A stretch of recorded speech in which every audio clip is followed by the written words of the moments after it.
இங்க கேட்டியும் அவளோட பொண்ணும் ரெஸ்ட் ரூம் போயிட்டு வர்றதுக்குள்ள அவங்க வந்த சூப்பர் மார்க்கெட்டுக்குள்ள கையில வெப்பனோட கொள்ளக்காரங்க புகுந்திருக்கிறத பார்த்து ஷாக் ஆகுறாங்க. உடனே ரெண்டு பேரும் பயந்து வந்த வழியிலேயே திரும்பி போறாங்க. ஆனா அந்த வழியிலேயும் ஒரு கொள்ளக்காரன் வந்துடுறான். கேட்டி உடனே பயந்து போய் அவளோட பொண்ணை அங்க இருந்த ஒரு மரப்பட்டிக்குள்ள ஒளிச்சு வைக்கிறான். அப்போ அந்த கொள்ளக்காரன் ஒருத்தனை கொடூரமா அட்டாக் பண்றத பார்த்த அவளோட பொண்ணு பயத்துல நடுங்கினதுல ஒரு ஆரஞ்சு பழத்தை தெரியாம கீழே தள்ளி விட்டுறான். அதை பார்த்து அந்த கொள்ளக்காரன் அப்படியே அந்த பாக்ஸ் பக்கத்துல மெல்ல நடந்து வர்றான். அவன் அந்த பொண்ணை கண்டுபிடிக்க போற டைம்ல கரெக்டா கேட்டி ஒரு டின்ன இன்னொரு பக்கமா தூக்கி போடுறான். இதனால அந்த கொள்ளக்காரன் டைவர்ட் ஆகி கேட்டி பக்கமா போறான். அவன் பக்கத்துல வந்ததும் சடனா கேட்டி அவனை அட்டாக் பண்ண ஆரம்பிக்கிறான். அப்படியே ரெண்டு பேருக்கும் அங்க பயங்கரமா ஃபைட் நடக்குது. அந்த ஃபைட்டோட எண்ட்ல கேட்டி கண்ணால அவனை ஷூட் பண்ணிடுறான். அப்போ அந்த சத்தத்தை கேட்டு இன்னொரு கொள்ளக்காரன் கேட்டியை ஷூட் பண்றதுக்காக நெருங்கி வர்றான். அந்த டைம்ல திடீர்னு எமர்ஜென்சி அலாரம் அடிச்ச சத்தத்தை கேட்டு அந்த கொள்ளக்காரன் அங்க இருந்து ஓடி போயிடுறான். உடனே காயமடைஞ்சு கடந்தவனோட மாஸ்கை ரிமூவ் பண்ணி பாக்குறான். அப்போ அவன் அவளை நல்ல அடையாளம் தெரிஞ்ச மாதிரி பார்த்ததை பார்த்து ஷாக் ஆகுறான். அதுக்கப்புறம் அவங்க ஹாஸ்பிட்டல் கூட்டிட்டு போயிடுறாங்க. ஹாஸ்பிட்டல்ல கேட்டியோட ஹஸ்பண்ட் வந்து அவளுக்கு ஆறுதல் சொல்றாரு. அப்போ கேட்டி ஷூட் பண்ணன கொள்ளக்காரனையும் அந்த ஹாஸ்பிட்டல்ல தான் அட்மிட் பண்ணிருப்பாங்க.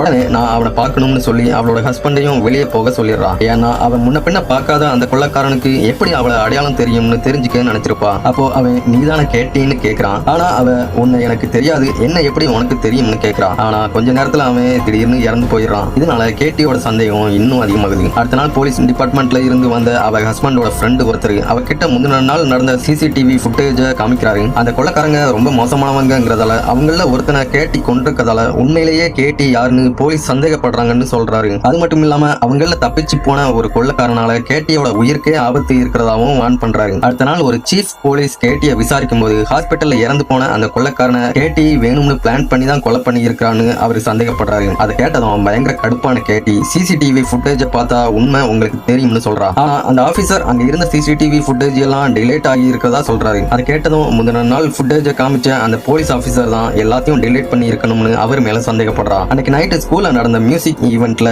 யாருன்னே தெரியாத ஒரு பொண்ணு கேட்டிய பாத்துக்கிட்டே நிக்கிறா. கேட்டி உடனே அவளை ஃபாலோ பண்ணியே போறா. சடனா அவ திரும்பும் போதுதான் அவ அந்த கொள்ளக்கார கும்பல்ல இருந்து தப்பிச்சு போன பொண்ணுன்னு தெரியுது. அவ நீ கேட்டி தானு கேக்குறா. கேட்டி நீ வேற யாரோன்னு நினைச்சு என்கிட்ட பேசுறேன்னு சொல்றா. ஆனா அவ உன்னாலதான் நான் சூப்பர் மார்க்கெட்ல கொள்ள அடிக்கிற அளவுக்கு கீழே வந்துட்டேன், இதுக்கெல்லாம் நீ தான் காரணம், மரியாதையா எனக்கு கொடுக்க வேண்டியதை கொடுத்துருன்னு கேட்டி கிட்ட மிரட்டி கேக்குறா.